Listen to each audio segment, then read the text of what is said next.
Good morning. আমাদের দুজনকে কেমন লাগছে সেজেগুজে অবশ্যই জানিও। আজ হচ্ছে শিয়ানবাবুর অন্নপ্রাশনের অনুষ্ঠান। এই তত্ত্বগুলো আমি যতটুকু টাইম পেয়েছি পুরী থেকে আসার পর ওর জন্য করেছি। আমরা চলে এসেছি লোকেশানে। এটা কেমন হয়েছে ব্যাকগ্রাউন্ডটা অবশ্যই জানিও। আর মকটেল, যেটা গরমে খুবই দরকার। প্রথমে গিয়ে ব্রেকফাস্ট করে নিই, লুচি তরকারি ওখান থেকেই প্রোভাইড করেছিল।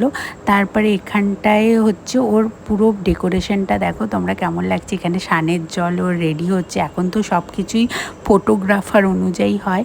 আর যে তোমরা তো আগেই জানো ওর মুখে প্রসাদ হচ্ছে আমরা পুরীতে করিয়ে দিয়েছি। এটা হচ্ছে একটা ফর্মাল অনুষ্ঠান, যেখানে বাড়ি থেকে সবাই এসেছিলো। আমার কলিগরা এসেছিলো, তোমার দাদাভাইয়ের অফিসের কলিগরা এসেছিলো।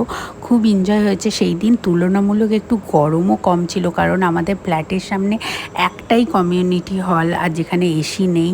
তো যা হোক সব ঠিকঠাক হয়েছে। পুজো তো এখানে জল পেয়ে আনন্দে, মানে ওর জলে খুবই ভাল লাগে। তারপরে ও মামা একটু প্রসাদ খাওয়ালো, এই থালাটা ঘোড়াই সাজিয়ে দিয়েছে।